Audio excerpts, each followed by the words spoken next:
Welcome, welcome. Thanks for stopping by. I'm Sheryl Schmidt of Sheryl Schmidt Artistry.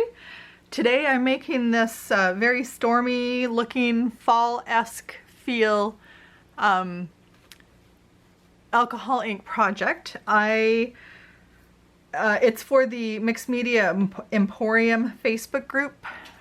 Their prompt way back in April was nature, and the first week of April was trees, and so that's what I've designed here for this piece. We're in August right now, and the prompts for August was fine art or artists that inspire you. And the last couple of weeks, I haven't been inspired by a whole lot. I've been a little bit restless. I'm not ready for the change of seasons. And so I found it really hard to get settled and create something that I liked in the fine art inspired prompt for August. So instead I went back to April and I did an older prompt, and this is the project that I created. So stick around. I'm going to talk to you a little bit about how to do some swatches of your alcohol inks, why it's important to have swatches, and then we'll jump right into the project. I'll leave links to Nina Rabina's channel, Kylie Koo's channel, the Mixed Media Emporium Facebook group, link down there as well. I really appreciate you stopping by today to give me some support. Give this video a thumbs up, share it with anybody that you think might enjoy this video, and let's get right into the project. All right, so before we get started on on today's project, I just wanted to show you my swatch book. I know that glare will be a little bit hard on the eyes. So it's so important that you do have swatches of color to see how the alcohol inks react with the alcohol, how they blend out and whatnot. Oh, excuse me. So what I've done is I've cut Yupo paper down to size to fit into, this is like those sports card pockets, so it's like a 2x3, 2.5x3, something like that size Yupo. I've cut it down. I've put it in the order that Tim Holtz has his colors on his printout sheet that you can get from his website. I'll leave the link to that down below. And the top half of my card is just pure alcohol ink. And then the bottom half, I've diluted it with the alcohol, just so I can see the underlying tones of each of the colors. And as I add to my collection of colors, I add them in the spots where they go. You can see where I've got some big gaps of colors that I need to get here sooner than later. And I've got the main colors together, and then I've got the alloys are on their own page, the mixatives are on their own page, and the pearls are all on their own page. But it's nice when I'm working to be able to just flip through and just check those colors and see what their underlying tone is, because sometimes they're quite deceiving. You wouldn't think that there'd be as much purple in something, and in this flamingo, even as it bleeds out, there's even some like orange undertones in there. So it's really interesting to see what the undertone colors are. So I encourage you to make your swatch book, get that out, learn how the colors work. And if you haven't seen it before, I just want to go over again how I make my alcohol inks easy to see when I'm working. I've taken and put on the top of each bottle, I put a drop of white nail polish, and once that was dry, I put a drop of the color from the corresponding bottle. So when I'm working, I can see the colors at a glance. I kind of know what each color looks like, and it's fairly easy to grab and go when I've got that set up like that. So today I thought I would play around with maybe kind of a night/stormy-ish sky with a tree in the foreground. I've been really unsettled lately. with the change of seasons coming. I'm not really ready for summer to be over, although are any of us ever ready for summer to be over?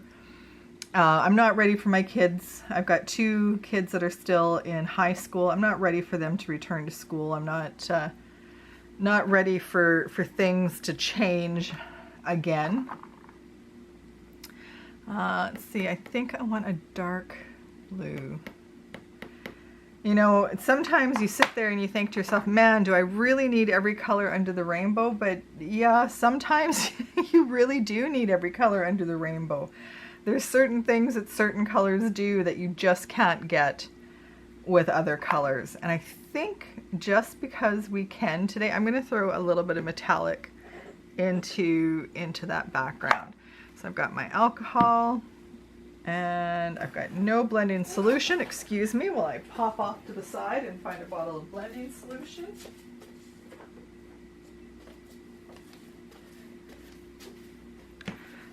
All right, so I've got blending solution, I've got alcohol. Let's open everything up.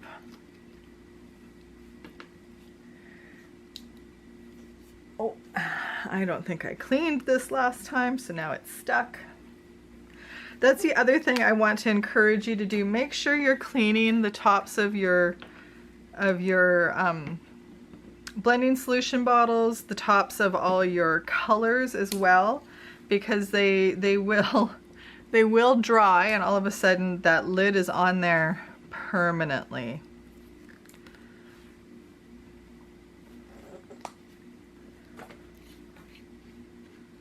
All right.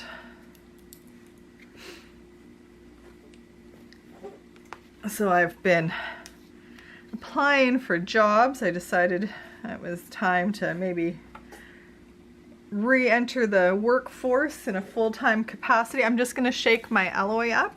You want to make sure you shake that. You want to hear that ball start to rattle, and then you want to shake it just a little bit more. Make sure that's really, really mixed up. And it's really unnerving applying for jobs. It's something I haven't done in a long time. I've been self-employed for years, and unfortunately the last couple of years with the state of the world, being self-employed is a little bit more difficult than it has been. So now, you know, I've got resumes out and waiting for those phone calls for interviews, and you go on an interview and then you're waiting to see how you did. All right, so I'm starting with caramel, and then I'm going to throw a little bit of rust in here. And beside the rust, I'm going to throw some turquoise.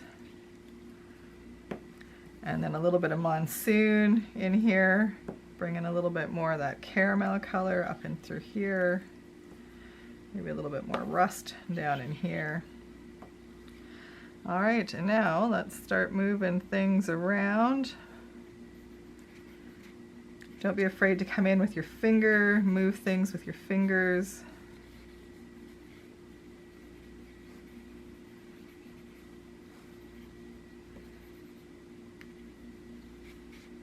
All right, I've got that going. Now, in order to use your alloys, you've got to make sure you've got just a little drop of blending solution. Then I'm going to put a little, you only need like 1 drop of your alloy in there.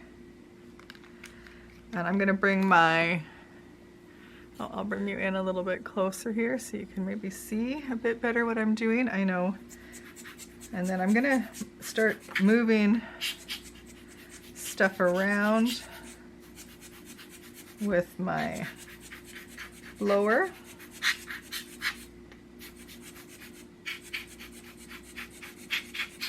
I think I want a little bit more of the Monsoon in there. My paper is kind of warped. I had bought a big sheet of it, and then I did not take and cut it right away. It's been kind of rolled and on my shelf for a bit, so unfortunately it's now got a permanent crease in it.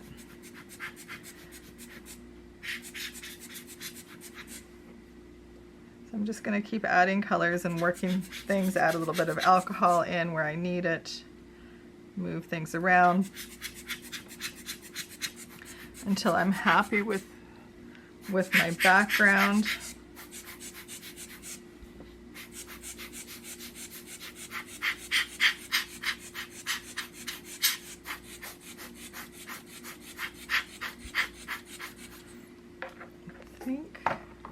I think I'm going to bring a little bit of espresso in. I want things a little bit darker in a few areas.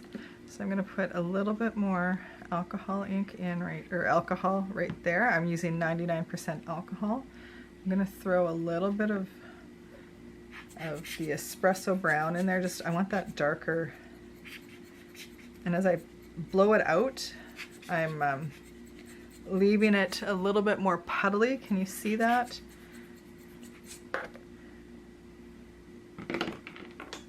Let's see here, a little bit more alcohol down in here. Maybe a little bit more of the turquoise. I like that. It's got a real moody feel to it. Remember, if you have gel nails or acrylic nails, you may want to wear gloves when you're working with your alcohol inks, because alcohol ink will adhere to anything shiny.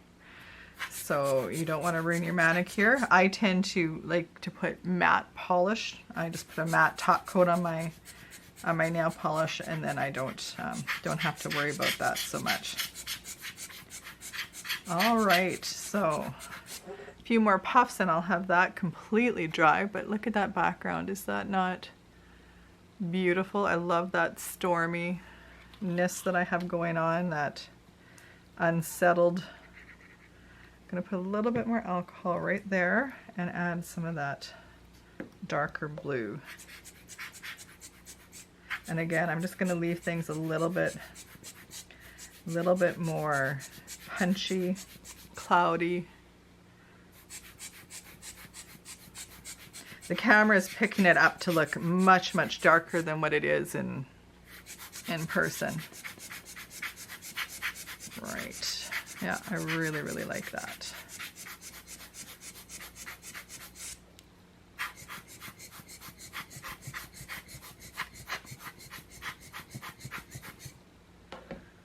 All right, can you see that? Oh, excuse me. Yeah, I really, really like how that is looking. So I'm going to set that aside and just give that a couple of minutes to just fully dry before I come in and start working on my tree in the foreground. So I'm going to clean up my alcohol inks and I'm going to find my acrylic paints and I will be back. All right, so I'm back. Move stuff up here a little bit so you can see. All right, I think I want to put a bit of maybe a moon up in the sky here. So I'm just going to grab a Q-tip.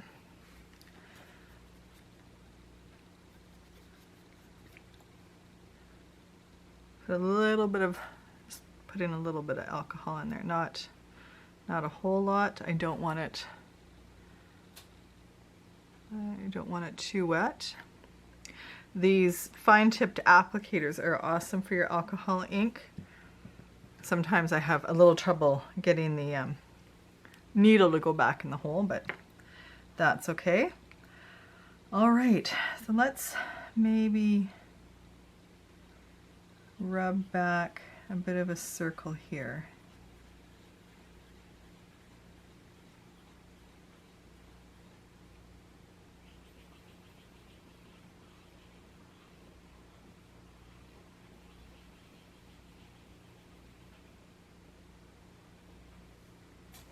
Just like that. Can you see that?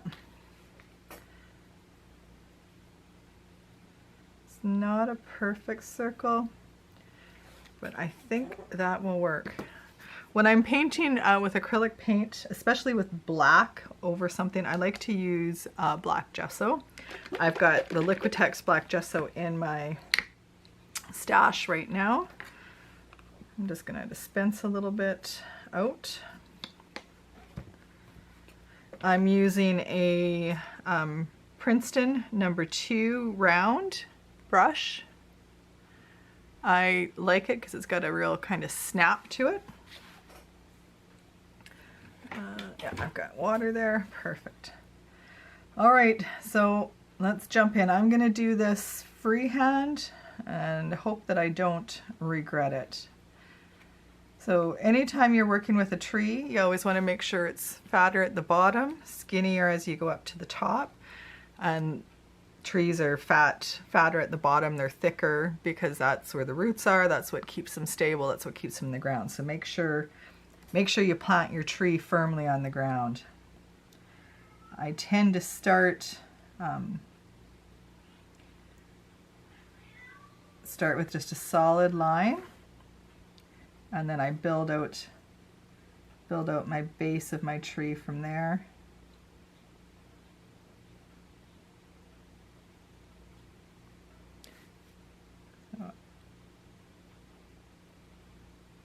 Making sure as I come up I stay skinny.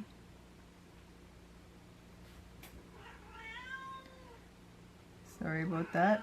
As soon as my camera gets turned on, my kitties always decide that's when they need to have all the attention in the world.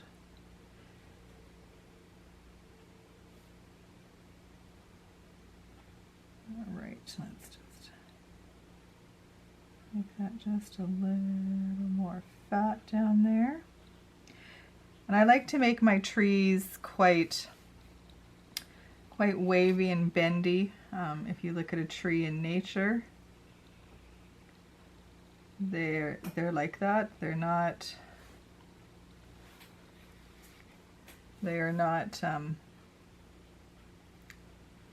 usually straight. They've been shaped by the wind. They've been shaped by storms.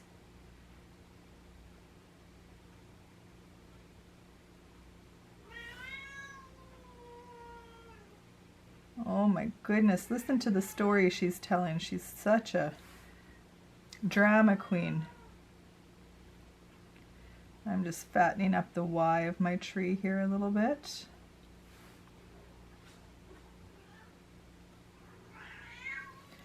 All right, now let's maybe take another branch up this way. Sorry, that's trying to stay in frame.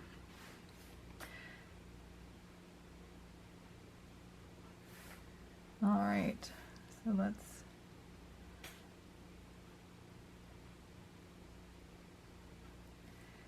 pull some little twigs, start pulling branches and stuff off.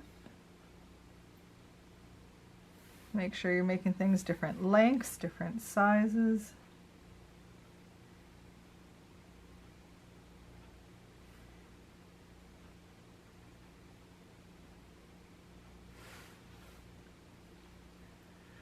Don't worry if all your lines are solid or not, as the human eye will tend to fill in any holes or gaps that might occur, any skips that happen with your paintbrush.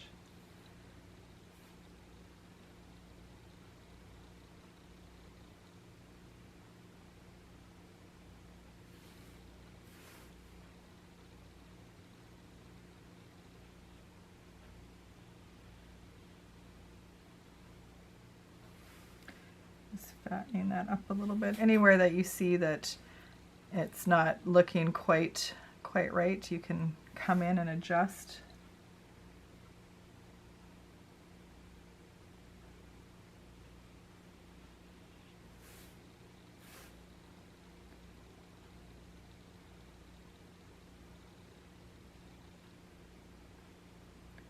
Trees are a little bit tricky sometimes to do, but I also find them to be sometimes one of the more forgiving things to draw or paint. Just because each tree is different and unique. I'm going to take a big long branch off over this way. I always find it hard to know when to stop. That's my biggest problem. When do I have enough branches? How do I know? And 9 times out of 10, I don't know. I keep going, and then all of a sudden it's like, oh shoot, that's too many, but it's too late after they're painted on, right?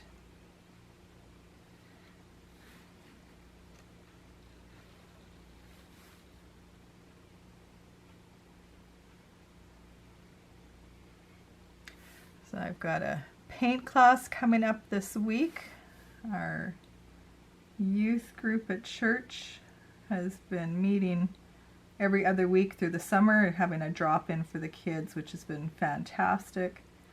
And for their wind-up, they want to do a paint night, and they asked me to come in and teach one. So I'm really, really looking forward to that. I have a couple of classes coming up as well locally in Saskatoon at Hughes Art Supply Store. I'll leave the link to them down below as well. I've got a tag class, so we'll be working a lot in that class with distress inks and stains and sprays and whatnot. So if that's something that interests you, I like doing tags as they're a small project to work on, and it allows you to just try different techniques and mediums, and that is coming up here in September. And then in October I have an alcohol ink class coming up, and I'm really looking forward to that. I've got a couple of really fun projects lined up for that class. So I'll leave that link down below. You can call the store if you're local to Saskatoon and book a spot in those classes.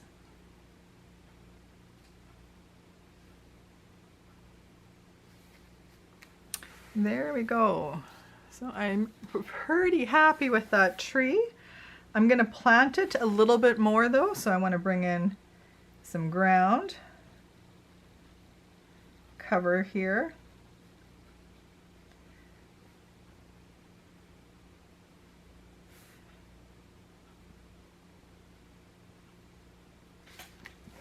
And just give it a base. All right, so that makes me pretty darn happy. Now I want to put a little bit of a splatter maybe for some stars into the background. So let me just find, oh, here, I'll just use this. I've got some white acrylic ink. So I'm just gonna disperse a little bit of that out. And maybe I'll add just a little bit of water to that yet. Water that down just a smidge. And I like using a fan brush to do my splatters with. I'm just gonna do a splatter here first and just see what I get. Oh yeah, that'll be nice. I don't want to put a ton on my tree, so I'm just protecting my tree a little bit. She says that she splatters everywhere. All right. And if you find that some of your branches maybe aren't quite as thin as you'd like them to be, you can come in with a Posca pen and just ever so gently just whisk. I just flick my wrist quickly and just try and get those skinnier pieces to come.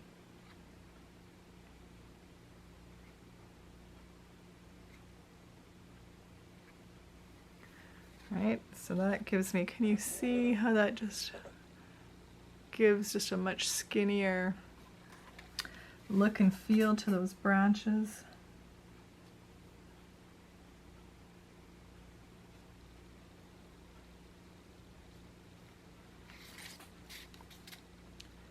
All right, almost done.